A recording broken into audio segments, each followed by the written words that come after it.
All right, another great podcast. I don't know how much longer I'm going to do the NUC sports intro because I think I'm going to eventually maybe because we're not running as many events anymore. I may Now we just should probably tweak it. yeah, like the Coach Schuman brand might be bigger than the NUC sports brand.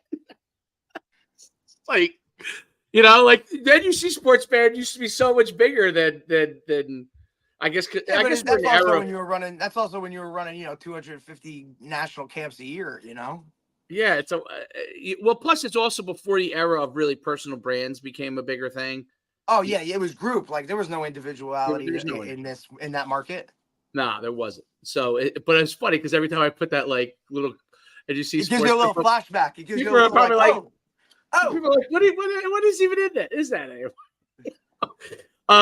But we got a great podcast on today. We last week, we talked a lot of speed and speed in sports with Tony Holler. This week, we're going to talk a lot about training, development. You guys work with NFL players, really a fast rising star in I guess you could call it sport strength conditioning industry, but really, in high level development of athletes. Joey Taggart.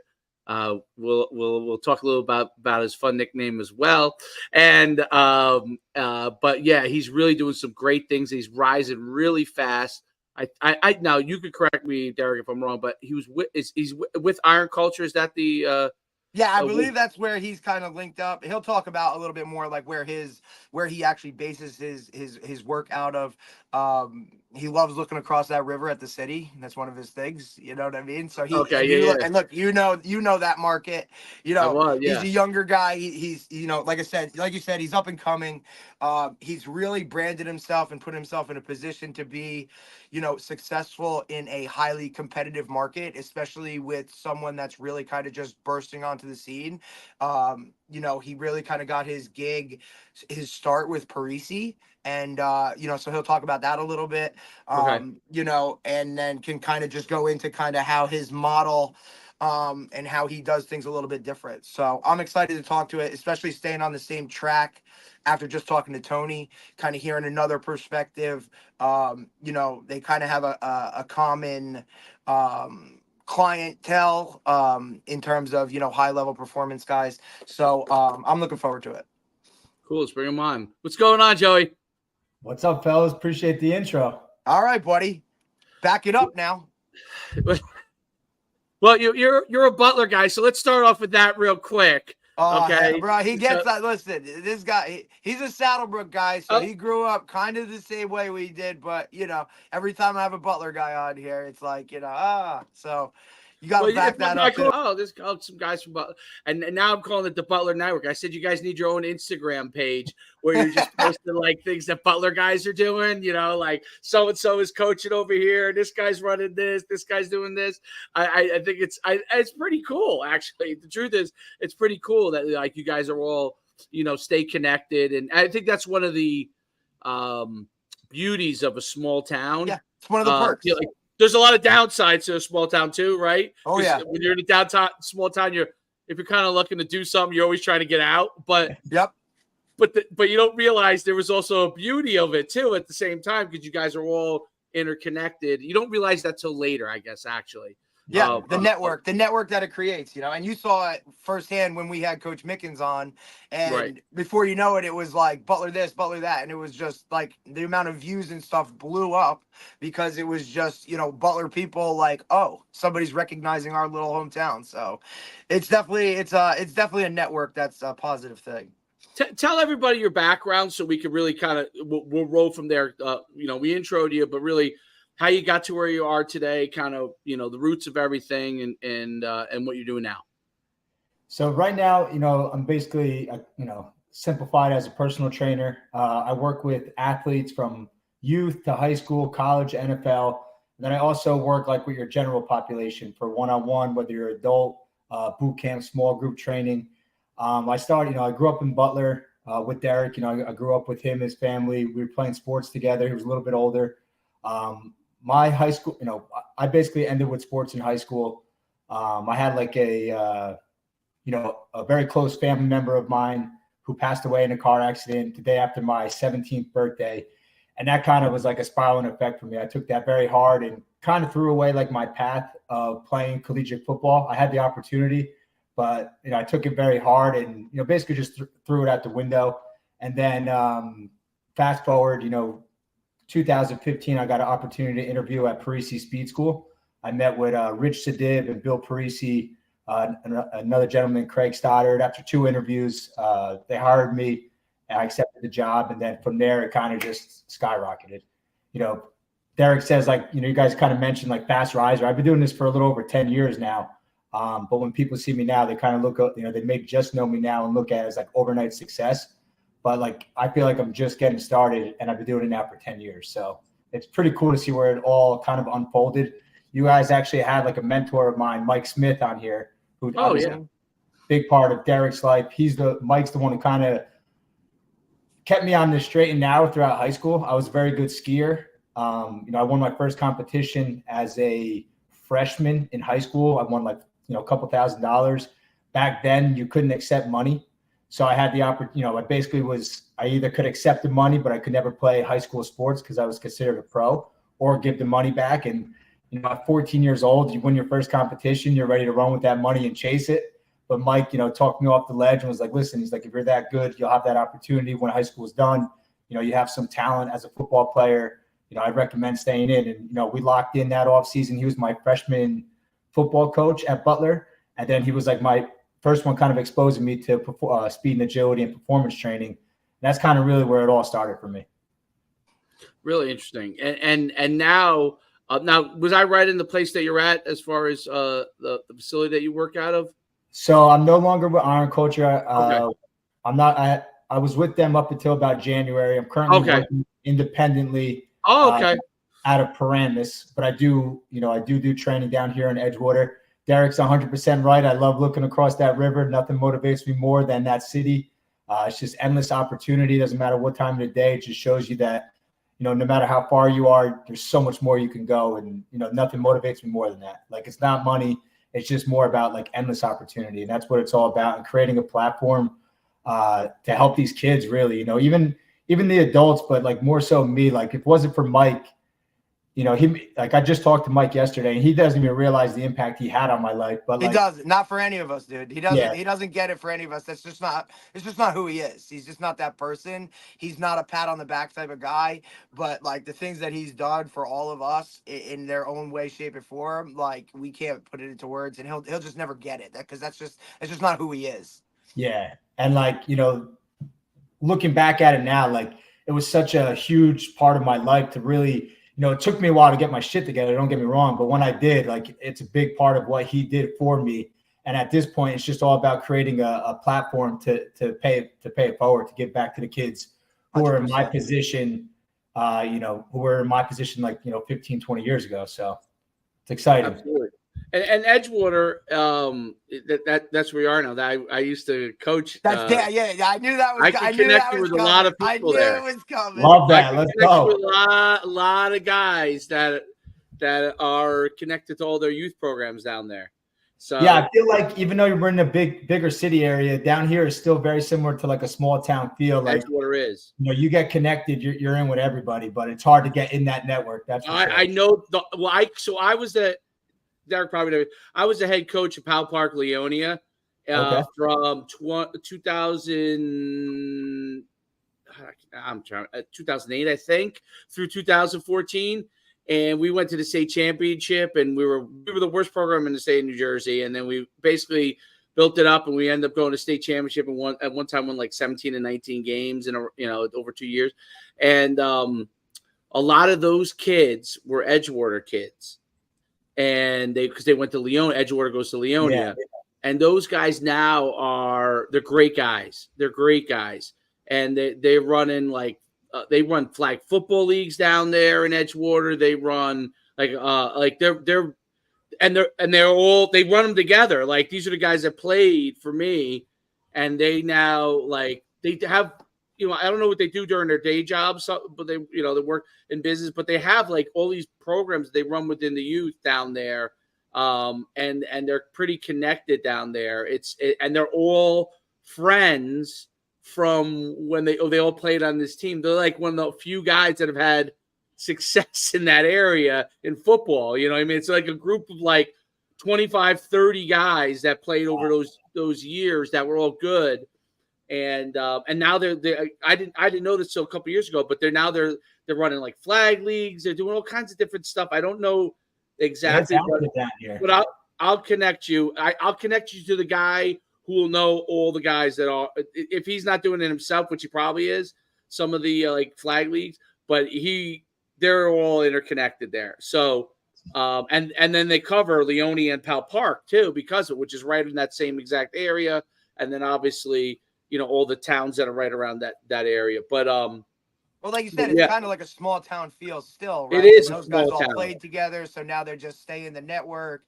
And then, one guy talks to another guy, and it's like, hey, if I'm going to do anything with anybody, I'm going to do it with somebody that I, went to play ball with, or I went to battle with. So that interconnection stuff, that's always kind of part of it. And, the name of the game is network, right? Like, it's who you know, and it's kind of just how you get your foot in the door. And then it's that opportunity, you just take it and run with it. Yeah, no, it's great. So talk about, so you've trained in a lot of different, you're running the gamut, right? Talk about some of the things philosophically that you're seeing and that you like to do as far as from a development standpoint for athletes. Well, when I got started at Pari Speed School, so from speed, I've learned, from the best, Rich Sadiv, Bill Parisi, and then the network that Bill Parisi brings to that franchise is huge. And then when it comes down to positional work, I really learned that from Mike. He's phenomenal when it comes to positional work and agility. But now the biggest thing with me is it's the basics.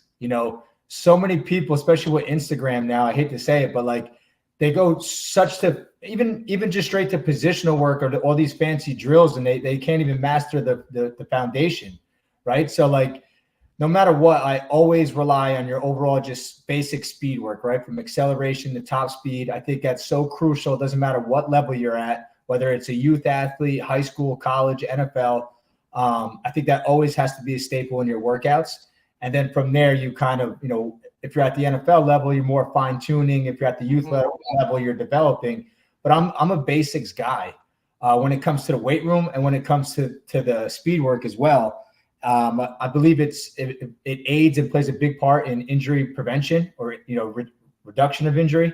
But that's where I'm at. I mean, some of these kids, I'm starting to realize, because I've gone through my first cycle now of having, a kid from 8th grade freshman year now drafted into the NFL, so going through that, some of these guys, they start with me and then they fade off and come back. But I think what it realizes is they're always thinking the grass is greener. There's all these other fancy drills they're missing out on, but then they realize it's not. Matter.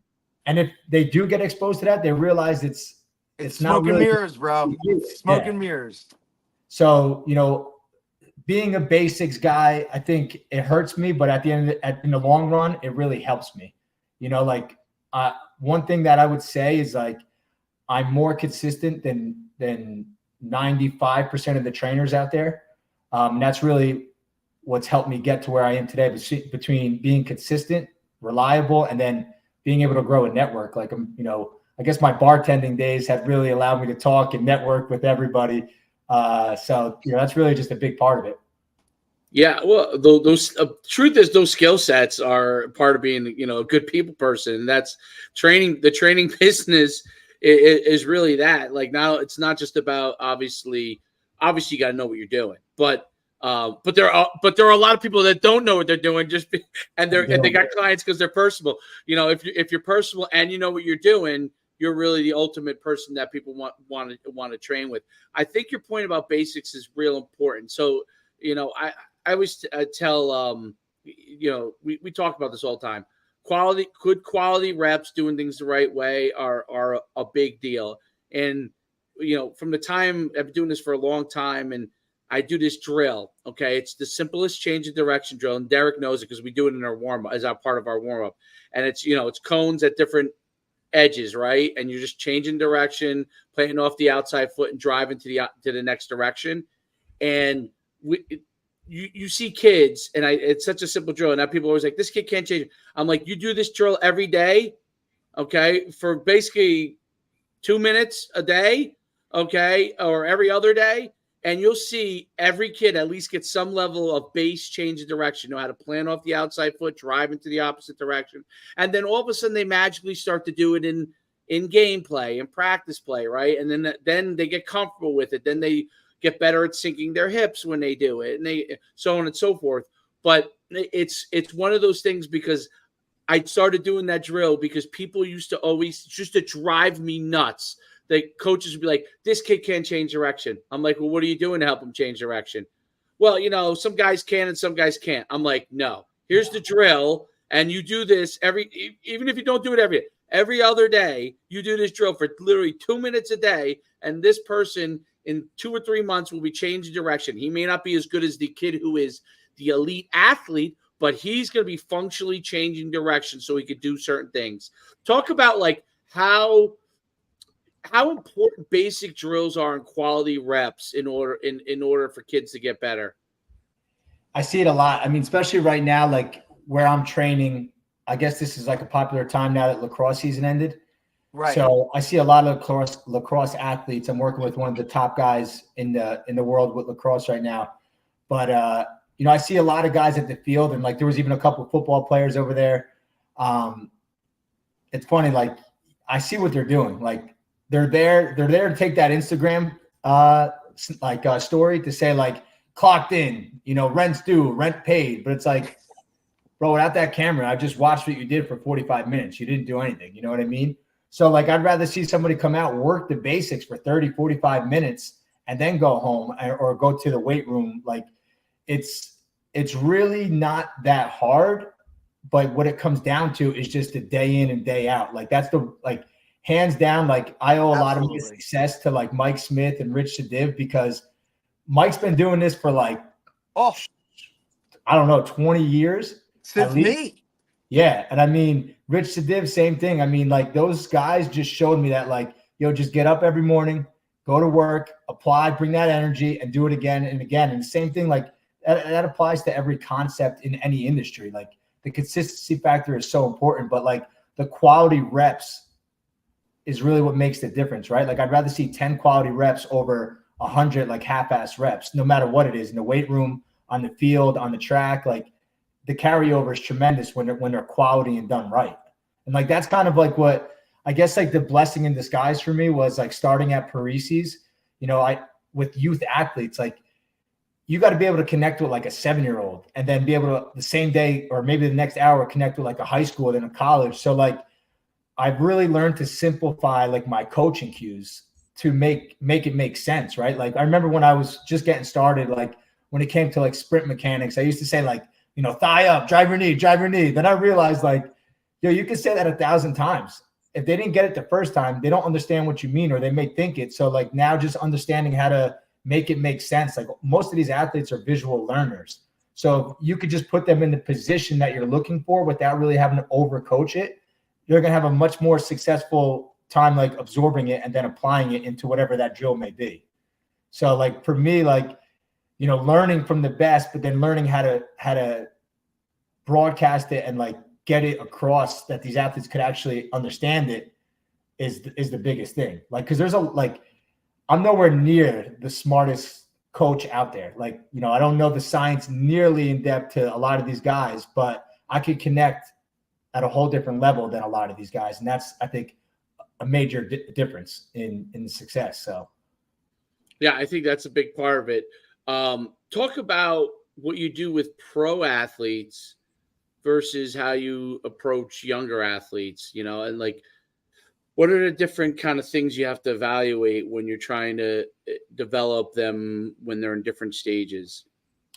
So overall, it's very similar. It's just the matter of like how much time, say, we're spending on like a foundational drill with a youth athlete versus like an NFL, right? Like a lot of the NFL guys are like the Ferraris, right? They're coming to me fast. They're coming to me strong. They're established. At this point, it's just like fine tuning them, right? So believe it or not, like a lot of these guys have never really even been exposed to like proper training until like maybe now or within like the last couple of years. And they were just kind of relying on overall like pure athleticism.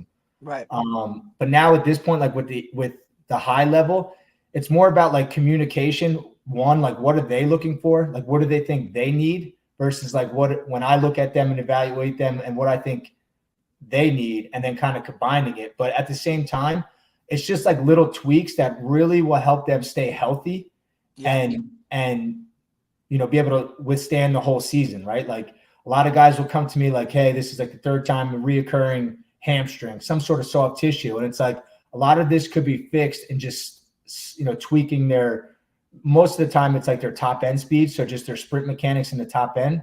And once you kind of fine tune that from the weight room and then through the field, there's no more reoccurring injuries. And that's really what it comes down to. It's overall the same structure of workouts. It's just a matter of like the focus might be on the more advanced drills versus like the foundation. But no matter what, I'm always hitting those foundational drills. Doesn't matter what level.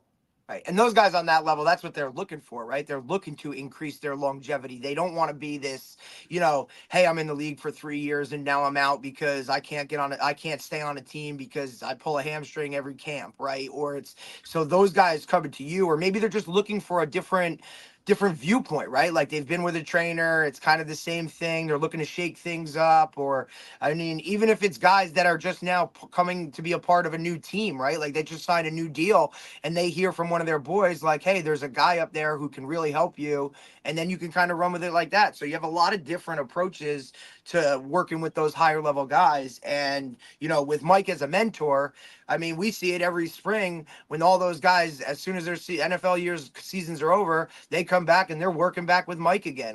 That's just kind of the way he's always done it. And for you to just take that model and run with it, like, I think you can, just sky's the limit, really. Yeah.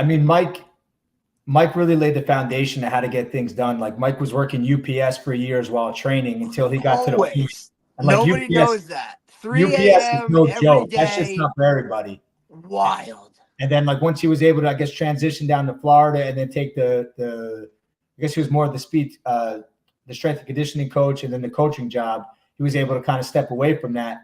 And I did the same thing with bartending. Like when I first started with Pari Speed in 2015, I was a full-time bartender. Back then I was working 80, 90 hours a week. Like people had no idea. Like from, Saturday morning, I'd be in the gym from say 7 a.m. to 4 in the afternoon. And then I'd bartend from 5 at night to 4 in the morning, open the bar from 8 a.m. to 4 a.m. Do the same thing on Monday. Like I was shot. And then like, Rich Sadiv, who was the owner of Pari Speed, he's like one day, like he just could see that I was like worn out. And he's like, all right, listen, like, let's sit down. Let's see how we can make you a full-time trainer.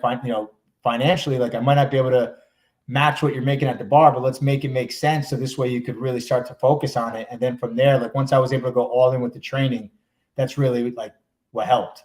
So, luckily over here, like in the Jersey area, like we have 2 NFL teams right here. So like that definitely makes it a lot easier to get in front of these guys. But obviously you have to be established, and have a good reputation, because at the end of the day, like your Instagram could look great, but the only way you're going to grow in that world, to me, for long-term is word of mouth and referrals. And once you have that, like that's where everything kind of goes, the way you want it to go. Absolutely. Yeah. Once you get to the point where you're getting referrals and people referring you, you're starting to really roll.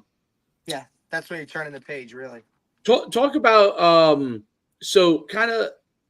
so we work for Pari Speed, they're kind of your mentors from a speed standpoint. What are some of the things that you do with your athletes that you want people to know that makes you different? Because speed, and you talked about this a little bit, and that might be other kind of drills, but in Instagram, Instagram's the number one, but it could be any of the platforms. But Instagram's the primary platform where trainers are posting stuff for the most part. Correct. You see crazy things, right? And then I wonder, like, it has to be frustrating. Like, when I was training athletes from 2000 in the speed and development world, from 2002 to 2012, that wasn't really like, it wasn't a big thing. You put stuff maybe on YouTube, but Instagram, Now you got guys that like they might be your client or somebody else's client one day. They see some video where a guy's doing all kinds of crazy drills with 9,000 cones and hurdles in there, and you're going through all these different things. And some kid who's a freak athlete looks really fast doing it, and they're like, I'm gonna go train there so I can be good like that kid is, right? What are some of the things that you do that you say, hey, these are some core principles that I have as far as my speed training that are getting my athletes better, that if you come here, you're going to get these things. It's not a gimmick. I think, what I've really kind of developed, and it took me a while to understand like what it is. Like, there's so many trainers out there, speed coaches. Like I really go above and beyond. Like, it's not just really about the training, and like my high school guys will see it, the parents of my youth athletes, and then my NFL guys. Like when you say like you just come to the Giants, maybe you were down in Jacksonville, like if you need a realtor, if you need recovery, if you need this, like I'm going to connect those dots. Right. And then like the 4 principles of what I stand on is like, fitness, mindset, routine, and community. Like those 4 things, are huge, meaning obviously you have to be putting into work in the gym from a physical standpoint. Right. But your mindset, like, what the NFL guys you guys are asking about earlier, like that's really what it comes down to. Like their physical capabilities are sick already coming to me, but up here, they may still be like, a teenager at that point, right? So when you're 20 something years old and you just get paid multi-million dollars, like, like you can literally go out and do anything you want, but like what keeps you locked in to put the work in, stay out of trouble, don't get caught up in a different community, like I said, that you shouldn't be with. So like coming down to building that really strong routine and having that like winner's mentality, like that's what separates it. And I'll help all these athletes, even my adults. Like that's why adults love training with me, because I'll train them like a pro. Like that's my slogan. Like I'll train them and put them in front of these routines, challenge them with adversity, and teach them how to overcome it. Because I think that's the biggest thing now. Like you probably see it a lot in the camp world and whatnot, and the 7-on-7, like kids shut down when adversity is presented to them. They don't know how to handle it because everybody wants to smoke till the smoke comes. Yeah. So like teaching them just in a simple workout session, how to overcome that and be like, okay, like, I may suck at this, but that's just today. Give it a couple of weeks and we'll master it. But like, that's what really, I think, separates me, is that like, it's more than just the speed. It's more than just the strength. It's the mind, it's the body, and like literally connecting them with whatever they need, And like for me, like even like the NFL guys, like a lot of the, they only know what they know. So when it comes to me, like I have a very strong network when it comes to like the recovery and treatment side. And like that, I believe, doesn't matter what level, like, but your recovery and your treatment side is one of the most important factors in your longevity, in reaching your full potential, because so many people are so used to like ice stim, see you tomorrow. It's like, okay, you feel good for 15 minutes, but whatever that injury was, it's going to be there the next day. Right. So surrounding yourself with somebody who can actually address the issue, fix it. And then, from me, like, I don't like to step over that line. Like I'm not on the medical side. I'm not a therapist. So I communicate directly with them. We speak the same language. And then, it's just like that revolving circle of wellness to make sure they have everything they want or they need, really. Is that surprising about how many of the elite athletes don't understand it? Like when you start talking about it, what is that education like for them? Because it's amazing. They're so athletic, right? And they've gotten a long way off of, working hard and being athletic. What is that like? And they just don't understand, like, even how to take care of themselves on like level 101. Yeah. I think, one thing I've learned is that like, so many athletes are easily persuaded, right? So like, you look at some of these guys, like I forget, like some of my closest guys that I've been with since college, like, they're 6'4", 330 pounds. When you look at them, they're like grown men. But then when you take a second back, like, they're in their low 20s. So like understanding, you got to take a second to remember, like, they're young. You got to help coach them. But, it's so easy when you become that guy, everybody gets in your ear. So understanding, everybody wants a piece of you. Yeah. So like who's legit, who's not, it's like, the saying, like, keep a small circle. It's very hard to do when you're being pulled in a million different directions. So I think understanding, like, you know, Allen Robinson's like a perfect example. He's going into year 11. You know, he's got a killer mentality. He knows his routine. He knows his body. He knows that, like, if he has like a steak on Thursday, how much his weight is going to fluctuate. He knows like what type of, you know, there's a million different recovery tools, and not saying any are better or worse, but certain ones work better for this individual versus that one. So he understands what works for him, and just sticks to it. Right. Like, you know, he may be doing, say, dry needling, but someone says like, oh, acupuncture. It's like, no, I'm good. The dry needling has been working for me. Like, stay in your lane. And that's like, to me, that's like everything. It's just understanding like how to cancel all the noise, and understanding like whoever you're taking advice from, like, they're legitimate and they have your best interest in mind. Right. They're not just trying to use your name to up their game so that they can now go and get more clientele. And I think that's what those guys will respect that and trust that. And now they'll always go back to you because they know you're not just using them for a paycheck or, you know, something of that nature. Yeah. That's definitely big. I mean, high school is where, and especially now, like all these NILs, like I was just talking to Mike, they just passed NIL in Florida. Get ready for some sheer craziness. Guys turning into a CEO versus like a head coach. You got to adjust. Gonna run a lot of good coaches out of the game, bro, because a lot of it, and we've seen it now with, you know, college guys going to the NFL, and, you know, we talk about this all the time, that this is a big piece of it. Even in recruiting, right? Like, these guys are walking in the building not worrying about what their education is going to be. They're worrying about how much money they're going to get from an NIL. And it's hard to keep these guys grounded and understanding. Like, you really just kind of want to give them the education and hope that they make the right decision, because at the end of the day, they're not going to listen to you in terms of that, right? And it's a whole different world. It opens up a crazy market down there. And, you know, he's going to have to deal with it as one of the highest, you know, best programs down there. And especially with a high level recruit, like, he's got the number 2 quarterback in the 2026 class in his building. And, you know, if that's not a thing that's going to be an issue, it is, you know, so it's just wild. Yeah. I mean, I like it because the three, like, we know how hard it is to make it to one as a D1 athlete, to let alone be an NFL athlete. So I like to see these kids to be able to get some sort of financial support. I mean, Derek, like, I used to save lunch money to pay Mike for training. You know what I mean? Right. Like, I remember. Yeah, dude. I mean, look, we were like, and we were talking.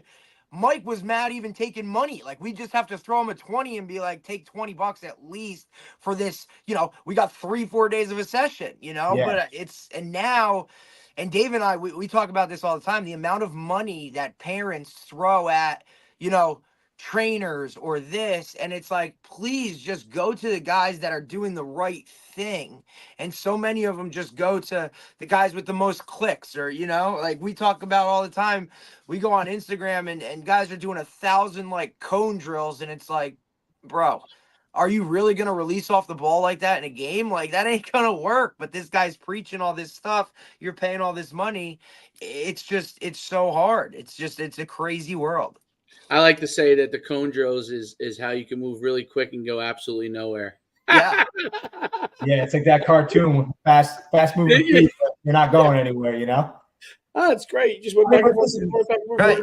But it shows, I mean, look, you just said it, right? Like, you're at the field, you're training one people, and then at the other end, you're seeing these athletes that are out there taking more pictures or spending more time on their phone than they are actually working out. But like, you know, you go to their Instagram page and they got it like they worked out for like, you know, 2.5 hours going hard. And it's like, man, it's all smoke and mirrors. At some point, like, you're going to have to line up and you're going to have to execute and you're going to have to do things. And that's going to separate you from whether or not you're just that guy or whether you want to be a real dude. And that's, I think, one of the biggest things. Like, even for me, right? Like, I guess I learned this from Mike. Like, I didn't never really worried about social media until I got to a certain point, you know, like, I worry, like, my thing was like, you know what, I'm going to focus on the training and let the athletes speak for me. And then it got to a point where it's like, okay, like, you know, I tell this to everybody, like, if I hire a new coach, whatever, like, I remember my first Friday, I had like 16 sessions in a row. That's 16 1-hour sessions straight. Thursday night, I was like bragging, like, oh, I can't wait. By the end of Friday, I was like, shoot, like, that was cool, but I don't ever want to do that again. So now, like, how do I maximize like my income without having to train as much? And that's when I really started to make that shift to like the business side versus like the trainer's mentality, right? So then I went from like, training athletes to then training coaches or coaching coaches. Right. So it kind of took a step up. And like, from the Parisi side, I learned the training, no doubt. Like that's where the foundation, like most of my success of the training came from. My last 18 months or so with Iron Culture, I learned a lot more on the business side. And now being independent, I'm able to apply all this and then take the good, what I liked, what I didn't like, and kind of put together like my system that's working for me. So it's like, it all comes together, but you just got to have the open mindset with it, which is good. Yeah, it's how you can reach more people, and it does become tough in training because I remember that, like, okay, you go and you do now you're doing if you're doing 40 sessions a week, right? Like that's like maxed out to the brim, okay, and then you look at the math on, you're like, oh, and you're like, wait a minute, Yeah, you're like, I've got to find a better way. Like this, I'm doing every session, and this is what your paycheck's good, but you're like, wait a minute, how am I going to get to the next level, right? And the only way to get to the next level is start to like train coaches, develop your own system, your team, your online pro. There's a whole bunch of different ways you could do it, but there's all different. But you have to leverage some of those avenues at least in order to be able to do it. I used to have this. I don't know if you know him, but one of the guys I used to send my pro guys to when I was in Asia, this guy Justin Cavanaugh. We had him on, Dirk, and Justin is now like now he still has his training facility in Virginia, and he still trains like a few pro athletes, still has the high school kids, but he developed like his system where he had guys underneath him, and then he now mentors. Like he has this, he's always on this like he's always talking at like these different conferences with respect to speed development or leadership development or developing your system. And he's like mentoring coaches, you know what I mean? And that's how he's really kind of grown. That's one way he's really grown his own business. But I remember me and him used to have these conversations when he was training some of my pro guys. And we would talk about it. I'm like, how are you going to, get to the next, like he had a facility, he's doing what, but he's like, I'm thinking about doing this. I'm thinking he wrote a book and then he was able to leverage it to speaking and all that kind of stuff. And he did it. Like he literally did it. Like he got himself out of the facility, you know what I mean? And it wasn't just about the facility and the training part, and still has the training, but he's able to leverage all these different avenues to become successful. And it's, I think you're on the right path from that standpoint, because that's how you can reach more people, right? You ultimately it's about how are you going to create more people to be successful, and you'll have your group of guys that you want to train because that's the guys you want to be, like, hey, this is part of what I need to be able to do, but you also want to have your team. And then managing that team becomes the harder thing over the years. I'm sure Bill Parisi could probably tell you about it better than anybody. Because he's managed it for a long time, and he's gone through. I know Bill very well, and he's gone through the highs and lows, and investors and franchising and developing coaches, and now he speaks obviously all over the place, all over the world on training, and so even a guy like Bill Parisi, who's one of the literally founding fathers of the speed stuff. Had to get himself out of the facility, right? And in order to get himself to be successful. So he's a great model from that standpoint. And everybody has a different path, but ultimately that's what it has to become. What are some of the aspects that like you see yourself kind of really starting to drive towards as you continue to evolve your system? What are things that you really like within this business that you want to continue to grow? I'm at a point now where I'm looking at the next step, whether, most likely going to be my own facility. I'm pretty close to securing a location to open that. And really the purpose is tough. It's tough, but like in 2019, for example, like when I was training, I was in the process to becoming a fireman in Patterson. Like that's, to 99% of the world, you take that job, that's, you retire after 25 years. It's a 6-figure job, pension, benefits. Like when I got that call and I said, no, thank you. Like I went through the whole process and I was like, this just isn't what I want to do. Like financially it might make sense, but like, it's not what I want to do. It's not what's going to make me happy. So I turned it down, and like my family like wanted to kill me. Like, are you like, so like looking at it, looking at what I'm doing now, like I wake up every day, right? Like, I just got back from Yosemite. I was on a 5-day trip hiking with my girl and her sister and her boyfriend. Like, a lot of people when they come home you got from a little grounding, man. You went out West Coast and like got that like, ooh. But when people come back from vacation, it's like, oh shit, back. Like me, I come back, I'm ready to go. Like I'm good for the next 6 months, and then I'll take a little time off and like you said, like get grounded and reset. But like I wake up every day, like, yeah, some days are harder than the other, but I love what I'm doing. So for me, like what I want to do is kind of like what Pari did for me. And like, Rich Sadiv is the guy that interviewed me, and I have an associate's degree. I didn't have much experience at the time, but he chose me over other applicants because of like my energy, and he could sense like the passion behind this, that this meant a lot to me.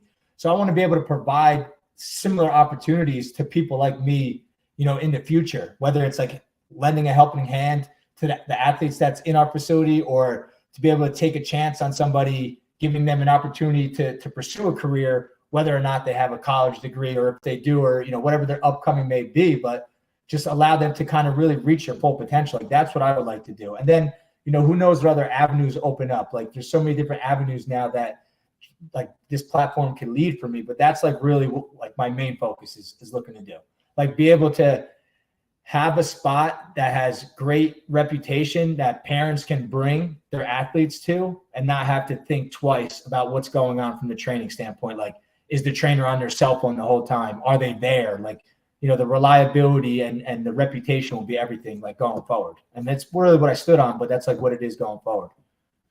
And that's a big deal. I think when you're in this space, it's about what you're given to everybody else.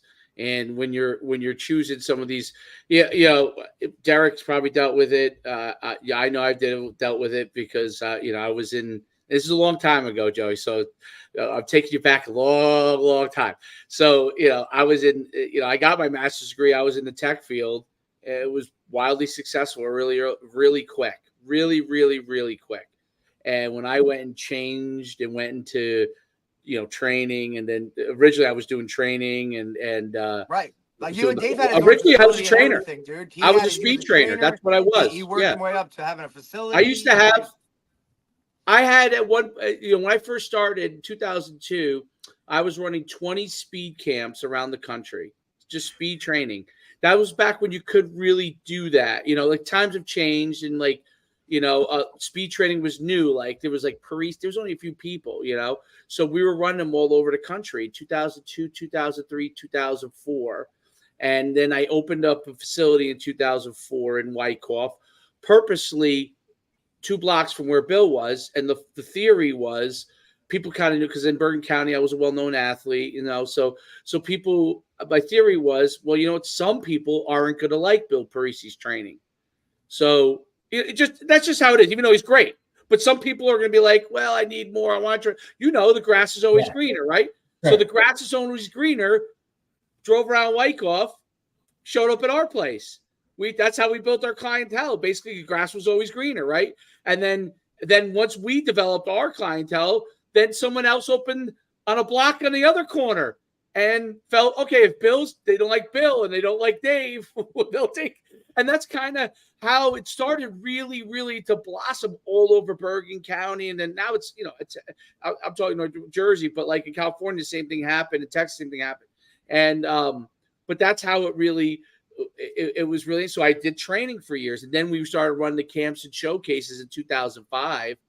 And that took off, like, I didn't even expect it to take off. It took off like gangbusters. And that basically became our thing for basically up until COVID, 15 years, and now we've evolved, like this channel and what we're doing with like flag football and our 7-on-7. Like we weren't doing that 10 years ago, so you don't know where it's going to take you. And that's what I think is cool about when you start to do your own thing, right? You start to, you have your own thoughts about how you want to do it. And you're not just, I say this, you're not just a slave to how much money you can make. Now, ultimately, you got to make money, right? Yeah, like But you got to be, financially successful at some point, or you got to do well enough to be able to support your family. Otherwise, you're not going to be able to continue to do it. But if you are able to do that, you wake up every day like excited about what you're doing. Now, there are some people that are excited about, going in and doing finance. That's great. That's not for me. You know what I mean? There are some people that are excited probably about being firemen. That wouldn't be something that was for me. I'm excited about what I'm doing every day, just like you're excited and they're excited about what you're doing every day. And that becomes your passion. You drive that. And ultimately, you will become successful because you'll continue to want to find the paths, even if your market changes, even if, your top guys somehow decided, oh, I'm going to go over here, right? It had nothing to do with you. You're going to continue to figure out, okay, I like this. I like that. I'm going to build business with this. I'm going to build business with that. And you'll figure it out because you have a desire in that world to be successful because you enjoy it. Ultimately, if you choose something just because you're going to get a few more dollars, I mean, you wake up 25 years, I'm 50. If I woke up, I probably could be worth tenfold, but I would be drudging myself to New York City every single day, not looking at it like you are and enjoying the view. Yeah. Up on the subway. I mean, I did it when I was doing. You're on the subway, you're on the train, sitting in 2 hours traffic. Come back, you don't see your kids till 7 o'clock. You know what I mean? And by the way, they're going to bed at that time anyway, right? So then now for some people, that's great. Everybody has their own path. Guys that like that, that's what they should do. But for me, and for guys like us, like we're seeking something different, right? And that's I always thought that was the beauty of the original part of the trainer's path. It doesn't mean in the long run that there are guys that want to train all the time, and there are guys that want to do, but that the training opened my mind to all the things that could be possible, right? Like it's amazing because when you're bartending, right, you're doing your personal, but you're locked into like something you have to do. It's a task. Training starts once you start training athletes, you're trying to figure out how to better them, and ultimately you end up trying to figure out how to better yourself because that's the culture, right? You're trying to, how can I get this guy to be the best he can be, or the girl, or whatever it is, to be the best that they can be, right? And ultimately, you're saying, how could I strive to get them to be the best they can be if I'm not trying to figure out the way that I could be the best for myself to be? Because if I'm not, that's everything, right? Like for me, like looking back at it now, I started in 2015, 2014, but 2019 is when I really started to apply the same concepts to my athletes, to myself. And once I was able to lock that in, because, at the time, Pari Speed School was in the same gym as a Crunch Fitness. We bought Crunch Fitness and took that over. So at that time, we went from like renovating, opening a new gym, running Parisi's. At the time, I was partners with Matt Sims with the Sims Complete QB. Yep. So my hands were full. I knew, I was like, listen, if we're going to do this, like I got to be 100% locked in. So I got into a new routine. And since then, like that has allowed me to escalate. But now, like, understanding that like any person you meet on a day-to-day basis could be somebody that like makes that overnight success, right? Like this year was my hands down biggest NFL offseason. And it really came down to one guy who facilitated all, David Sills, who's now with the Broncos. They signed him. That's awesome. Yeah, so he was with them last year. He's with them now, but like he was the guy that, one of my other guys, Matt Pert, who was with the Giants, they were teammates. He recommended me.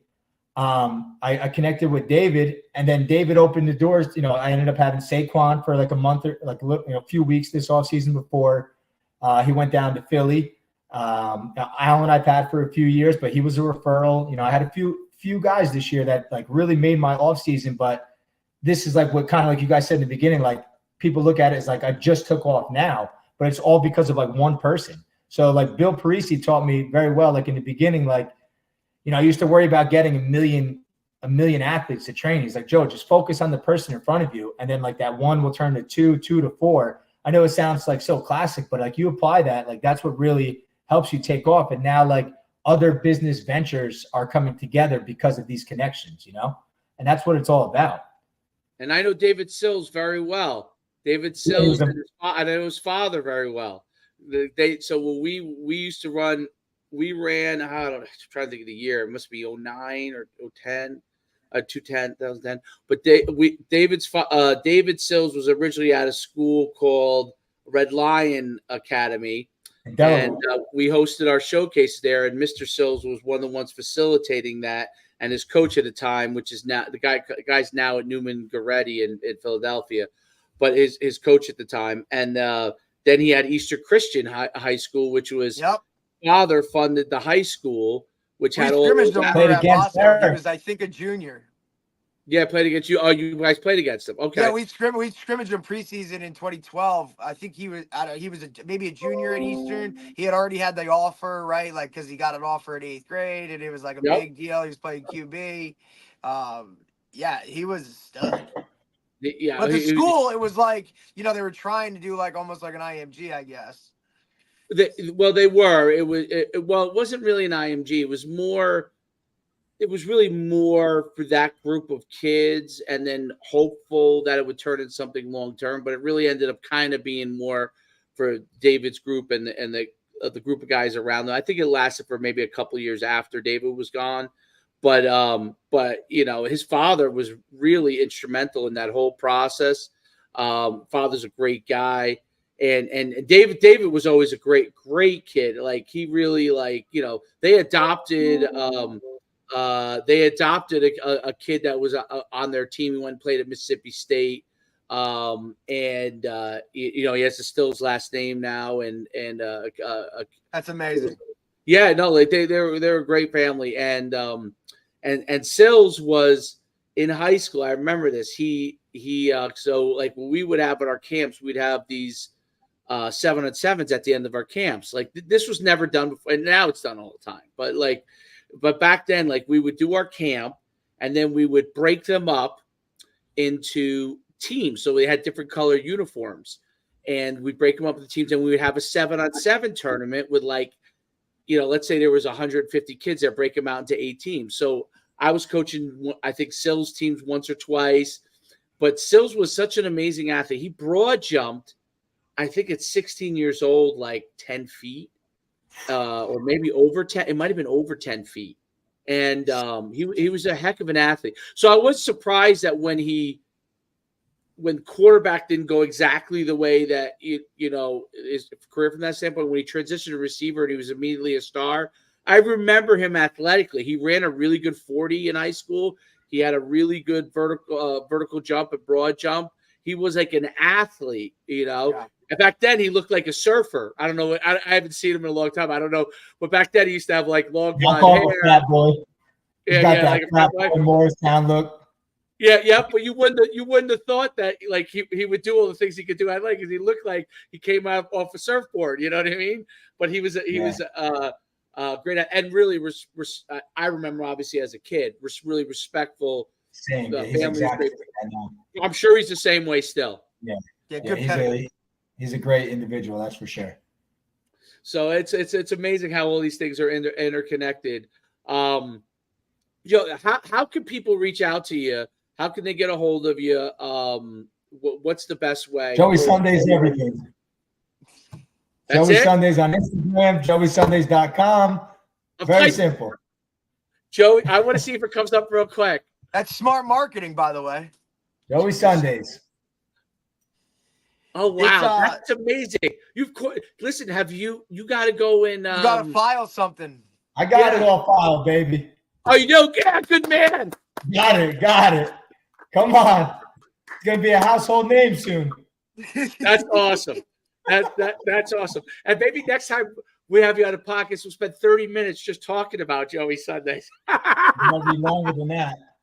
That's what I said Joey Sundays in itself could be an entire episode, But I gave you a little plug. I said it was kind of funny. Actually, I said, like Joey was younger than me. I said, but like, because he was like just around us and like good at whatever, I said, he had like the 3rd most rushing yards on my team senior year because he got so like default playing time, and it was just like, oh hell, like I was telling Dave, like I said, like we're in a state semifinal playoff game, and this kid's carrying the ball in the 4th quarter, like holy hell. I was just at Butler. There's a new kid, an 8th grader coming out, Ryder Higbee. he's a pretty good athlete, a really good athlete, but one of the kids coming out of Butler. So I actually went down there. I haven't been there in so long. Oh, But you saw the blue turf. I remember walking off our old field at halftime and Mickens and Ed Primavera walking up like, yo, literally walked up behind me like, yo, Taggart. I was like, what's good? They're like, don't shit the bed. You're starting second half. I was like, oh my God. And then I balled out. But that was because Potasnik, Tommy was in Poland. Remember? But I ended up playing like every single game because we were blowing them out. But as a freshman, I had like ridiculous amount of playing time. I was like, damn, this is crazy. But I'll never forget that. Hey, don't shit the bed. That's crazy. Yeah, because we we talk about like, that era and Dave, like the guys that were at Saddlebrook, who was the #1 seed that year, right? Glen Rock kind of like upset them. Like our paths would have totally crossed with Dave's, and we would have been like in the same world. Like we were one game away from that. We had a guy on a couple weeks ago, DJ Nymphius, and he was coaching at Glen Rock at the time. And when Dave was like, oh, Derek's my guy, he's like, I know Derek and I know Butler and I don't want to talk about it. He's like, It was like, it just all comes back. And, but that's crazy. I know. Yeah. You went back there. It's a totally different place, dude. And I remember, I really aged myself. I was like, dude, I said to Ryder, I was like, I think this field house, I think I was the first, when we were in high school, we were the first ones to have that. My year was the first year to have it. How Glen Rock feels about us, that's how Booton was for us.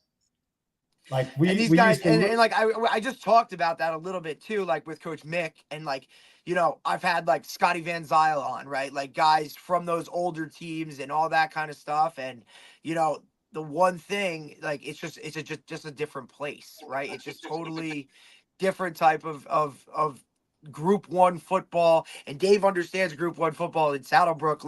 There are years you're going to be good. There's years you're going to be bad, but it's that consistency. But just how the whole town is like a cult, I tell them. It's just it's literally like Varsity Blues or a Friday Night Lights. It's that's what it's all about. That's what these people live for. And then to see guys like us that have branched out and done different things, it's not many guys that are doing stuff like us can go back to our high school and see the same coaches. Yeah. Now the question is, which character were each of you in Varsity Blues? Derek, who are you in Varsity Blues? No comment. Joey might have actually been the same guy. You guys might have been the same guy. What was his name? I mean, I know for me, I'm wearing Tweeter, right? Too. You guys are both Tweeter, huh? I think to a different, maybe, yeah. I mean, what's the Billy Bob, right? I was the skinny Billy Bob too, maybe. That too, maybe. I think you had a nice little mix of both, kind of. That's but we'll leave it at that. Let's just say really, Joey was an excellent, how you always got that younger guy that hangs with the crew. That's, right. Willing to do maybe some things that others aren't. Let's just say Joey was always really good for that. And you knew that if he was going to go after it, it was going to get done. And you just had to make sure that, he was somewhere at 7 a.m. That he was supposed to be. And if not, you had to go grab him and it would be okay. Always there. That's great. 9 out of 10 times. That's it, buddy. That's great. That's great stuff. Well, on that note, we'll let you run. Easy. I Googled it, so I know it's easy as pie. I typed in Joey Sundays. Smart. Comes up right away, so you can't miss it. Make sure no fancy spelling, no underscores, just Joey Sundays. Like I said, Dave, we talk about how many times do we talk about it? We're looking for a kid, and we're like, dude, I can't even find your stuff because of, Mad Dog 22. Dude, put your name there. So it's simple marketing skills, dude. Well, that was funny. I mean, half my athletes, it took them 2-3 years to realize my last name was Taggart. They thought Sundays was my last name. Yeah, everybody thought your name was. Yeah, Mom, this is Joey Sundays. It's all right, my name's Joe Taggart, but Yeah, but Sundays, we're good. I remember people. I remember guys were like, "Yo, who's Joey Sunday?" I'm like, Taggart. They're like, "No, his last name is Sunday." I'm like, No, it's not. That's a calling. Okay, but it is. Well, not. We know if you're in a Hollywood movie, the credits are going to be under Joey Sunday. So 100%. It's No not doubt. gonna be Joey Taggart. It's gonna be Joey Sundays. It's your alias And for your that hotel. sounds like what was the show that used to be on HBO where the guy went to Hollywood? Entourage. Entourage. It sounds like an Entourage episode, like where you're the star. You know, you're That's pretty much that's pretty much how we lived our college years, or like that's kind of what it was, to be honest. the show that show represents all the Butler stars. Pretty much in a way, shape, or form, give or take a little bit. Like I'm sure we weren't working with as much, clout as they were, but we got it done, whether it was, whatever it took. We're getting that clout now. We'll be all right. That's it, buddy. All right, Coach. We'll let you go. It's great having you. Appreciate you, man. Like I said, I appreciate you taking the time. You know what I mean? Like I wanted to get you on here to talk about some stuff, especially since we kind of just, we're kind of, been gearing towards a little bit of the strength and conditioning stuff these last couple episodes and whatnot. So I appreciate you coming on, man. Continue to do what you're doing, man. It's really awesome. Appreciate it, fellas. Thank you for your time. All right, buddy. Talk to you. All right, later, guys. That was great. That was great time. Great wow, time, bro.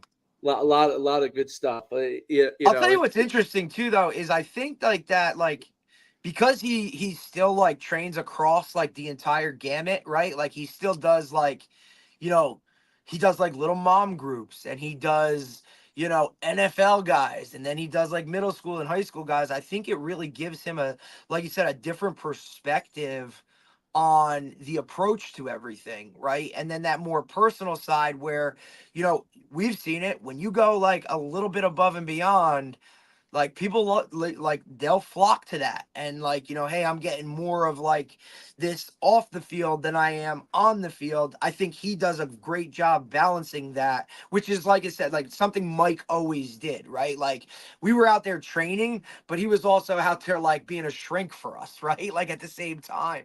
And I think that's a huge thing, especially for your higher level guys, right? Like maybe they just need a guy to puke this stuff all out to, right? And he can kind of hit on both of those things, while taking them to that next level. Derek, I want to show you something that we're launching, and this is the first time showing it, but it's kind of in a soft launch mode, but you'll see, and I'm sure we'll talk a lot about it after we're off, but let's see if I can find it. All right, here we go. All right, can you see it? Yeah. So, oh boy, we're going into supplements. Yeah. Oh boy. So, here we go. So we got supplements, our own branded. It's called Beast Elite, and all natural supplements, not non-GMO. Oh yeah, we got the whole thing. Oh gamut. Yep. So all right. So we're going in there, and we'll start to continue to build. We got to grow that part. Well, I'll start to grow, but yeah, we're that's awesome. Keep working different things that can help what we're doing. So. But that's pretty much the name of the game. Anything we can do to kind of like supplement, no pun intended, and help guys out to kind of get there and go. Like that's really what it'll take. Absolutely. So, awesome. All right, we'll get off. Great podcast. That was a great guest. I enjoyed it. It was a lot of fun, dude. A lot of fun. If anything, a lot of these guys, they have character, right? So everybody's kind of their own. Honestly, that's what makes it best. Obviously, the knowledge is great.